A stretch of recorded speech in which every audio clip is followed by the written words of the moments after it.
हम थर्मोडायनेमिक्स के नए लेक्चर में एंट्रोपी के बारे में स्टडी करेंगे। हम एंट्रोपी के बारे में पिछले लेक्चर्स में भी पढ़ चुके हैं और ये जान चुके हैं कि एंट्रोपी क्या है। आपको पता है एंट्रोपी अव्यवस्था की माप है। It is the measurement of disorderness of the system. लेकिन आज हम ये देखेंगे कि गणितीय रूप में, मैथमेटिकल फॉर्म में एंट्रोपी की संकल्पना क्या है, द कंसेप्ट ऑफ एंट्रोपी। हम आगे बढ़ते हैं कार्नोट चक्र से, कार्नोट साइकिल से। कार्नोट साइकिल में हमने ये जाना कि Q1 माइनस Q2 upon Q1 is equal to T1 minus T2 upon T1, जहाँ T1 और T2 सिंक और सोर्स और सिंक के टेम्परेचर हैं। Q1 सोर्स द्वारा अवशोषित की गई ऊष्मा है और Q2 सिंक को दी जाने वाली ऊष्मा की मात्रा है। अब यदि हम इसको सिंप्लीफाई करते हैं तो ये आ जाएगा 1 माइनस Q2 अपॉन Q1 और इधर से आ जाएगा 1 माइनस T2 अपॉन T1। यानी हम कह सकते हैं कि Q2 upon Q1 is equal to T2 upon T1। This is equation number 1। Previous lecture में कल के हमने ये बात करी थी कि अगर कोई इंजन दो टेम्परेचर T2 और T1 के बीच में ऑपरेट कर रहा है तो T2 अपॉन और T1 का अनुपात वही होगा जो Q2 अपॉन Q1 का है। Q2 T2 ताप पर विसरित की जाने वाली ऊष्मा की मात्रा है और Q1 T1 टेम्परेचर पर अवशोषित की जाने वाली ऊष्मा की मात्रा है। इस तरीके से हम देख सकते हैं Q1 upon T1 is equal to Q2 upon T2, equation number 2। अब that means Q upon T is constant. ये कब है?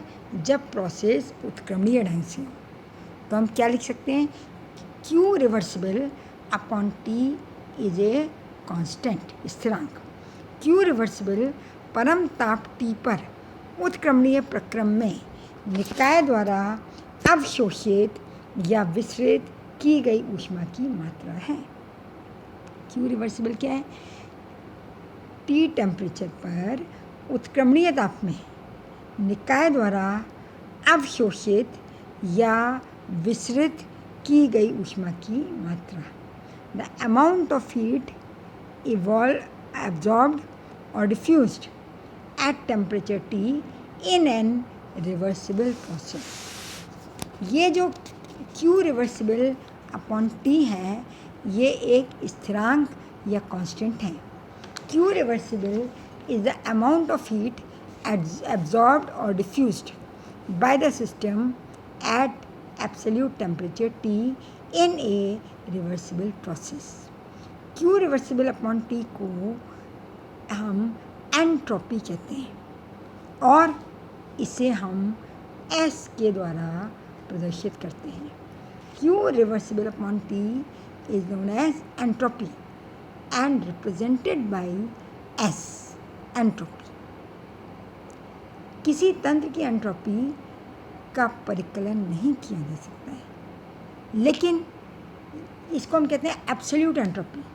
The absolute entropy can not be calculated. किसी तंत्र की कुल एंट्रोपी कितनी होती है इसका परिकलन या इसको कैलकुलेट नहीं किया जा सकता है, किंतु किसी प्रक्रम में एंट्रोपी में परिवर्तन DS, small change in entropy, entropy में होने वाला सूक्ष्म परिवर्तन का मान ज्ञात किया जा सकता है।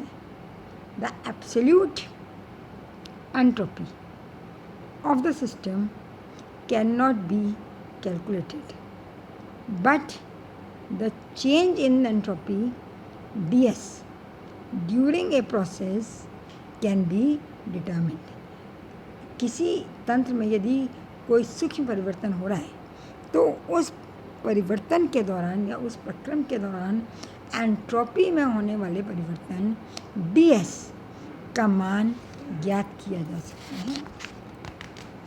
अब यदि हम Q1 तथा Q2 को केवल मात्र विनियमित ऊष्मा हीट एक्सचेंज माने तो हम समीकरण 2 को निम्न रूप में लिख सकते हैं। Q1 upon T1 is equal to Q2 upon T2, क्योंकि Q1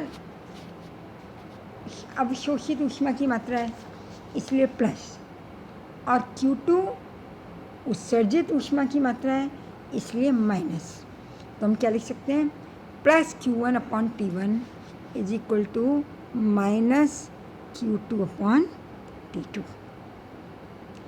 अब यहाँ हमने क्या किया, सिस्टम द्वारा एब्जॉर्ब्ड ऊष्मा को, हीट को पॉजिटिव, और उत्सर्जित ऊष्मा को Q2 को नेगेटिव लिया है। अब हमारे पास क्या आ जाएगा, Q1 upon T1 plus Q2 upon T2 is equal to 0।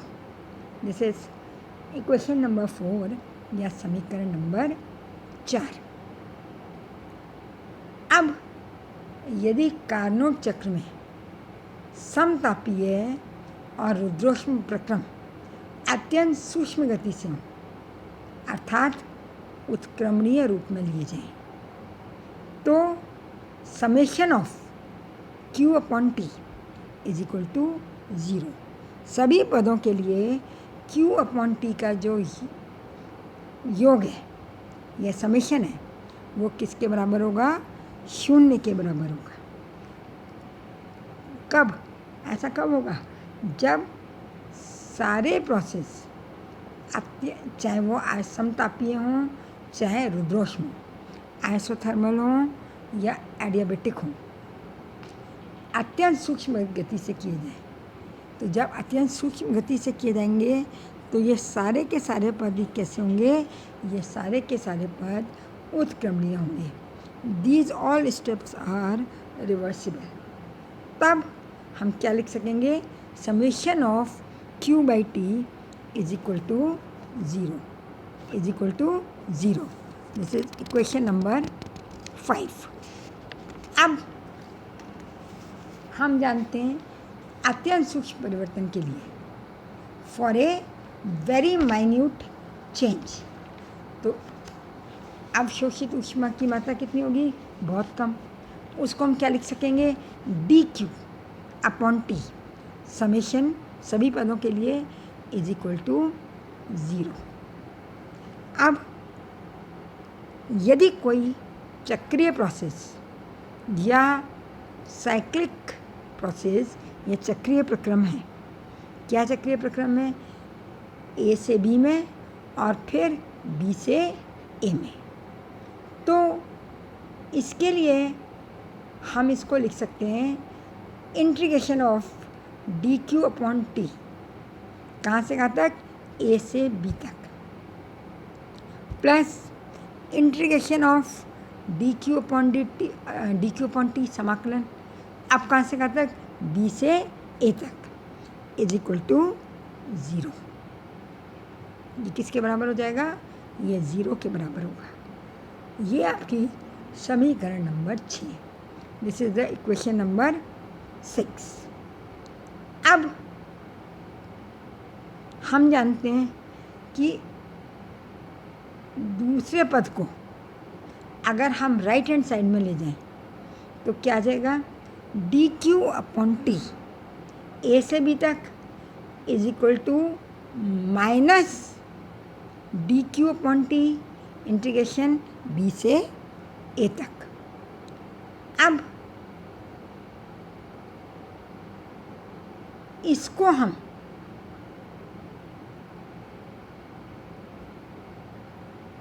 किस तरीके से लिखेंगे, डेल्टा S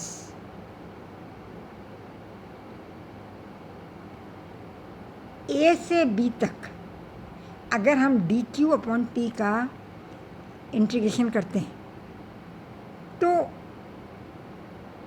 ये वैल्यू किसके बराबर होगी? ये वैल्यू होगी डेल्टा एस के बराबर, एंट्रोपी में होने वाले परिवर्तन के बराबर। और इस डेल्टा एस को हम कैसे लिख सकते हैं? S B minus S B minus S A. अब क्योंकि ये परिवर्तन अत्यंत सूक्ष्म है तो डेल्टा एस की जगह हम क्या लिख सकते हैं? D S. और डी एस किसके बराबर होगा? D Q upon T, D Q upon T, सूक्ष्म परिवर्तन के लिए। और यदि परिवर्तन नापने योग्य हो अब तो डी एस की जगह डेल्टा एस और डी क्यू की जगह Q. Delta S is equal to Q upon T. किसी भी निकाय में एंट्रोपी परिवर्तन की गणना उस तंत्र में शोषित ऊष्मा की मात्रा, जबकि वह प्रोसेस कैसे हो रहा है? उत्क्रमणीय ढंग से हो रहा है, को केल्विन ताप का भाग देने पर प्राप्त की जा सकती है। फिर से समझ लीजिए, किसी भी निकाय में एंट्रोपी परिवर्तन की गणना उस तंत्र में शोषित ऊष्मा में, जबकि प्रोसेस कैसे हो रहा है? उत्क्रमणीय ढंग से, केल्विन ताप का भाग देने पर की जा सकती है। Delta S equal to Q reversible upon T. इस तरीके से हम एंट्रोपी में होने वाले परिवर्तन की गणना कर सकते हैं। इसके लिए हमको क्या निकालना पड़ेगा? तंत्र में उत्क्रमणीय प्रक्रम के दौरान शोषित या उत्सर्जित ऊष्मा की मात्रा और जिस ताप पर यह हो रहा है उस ताप का भाग देकर हम डेल्टा एस यानी चेंज इन एंट्रोपी की गणना कर सकते हैं। The change in entropy can be calculated by dividing Q reversible, that is the heat absorbed और diffused in a reversible process by T, kelvin temperature. Now अब हम देखेंगे कि एंट्रोपी की इकाई क्या है? The unit of entropy. देखिए, एंट्रोपी परिवर्तन के लिए ऊष्मा के पद को परम ताप से डिवाइड कर रहे हैं, विभाजित कर रहे हैं, है ना, भाग दे रहे हैं। तो एंट्रोपी की इकाई क्या होगी? क्यू की इकाई, क्यू की इकाई है कैलोरी और प्रति डिग्री, जिसको हम लिख सकते हैं कैलोरी डिग्री इन्वर्स। इस कैलोरी डिग्री इन्वर्स को हम EU एंट्रोपी यूनिट भी कहते हैं। कॉमन यूनिट है एंट्रोपी के लिए EU। EU है कैलोरी डिग्री इन्वर्स। Q की मात्रा किस, Q की यूनिट क्या? कैलोरी। और टेम्परेचर की यूनिट डिग्री। सो कैलोरी प्रति डिग्री या calorie degree inverse is known as EU या एंट्रोपी यूनिट। ऐसा यूनिट में जूल प्रति डिग्री केल्विन, जूल ऊष्मा की इकाई जूल और टेम्परेचर की इकाई डिग्री केल्विन, तो जूल प्रति degree kelvin J K inverse भी होती है। तो ये आज हमने समझा एंट्रोपी की संकल्पना, कंसेप्ट ऑफ एंट्रोपी। अभी नेक्स्ट लेक्चर में हम स्टैंडर्ड एंट्रोपी के बारे में पढ़ेंगे और अलग अलग प्रोसेस में एंट्रोपी किस तरीके से मेज़र की जाती है इसकी स्टडी करेंगे हम in our next lecture of thermodynamics. Thank you.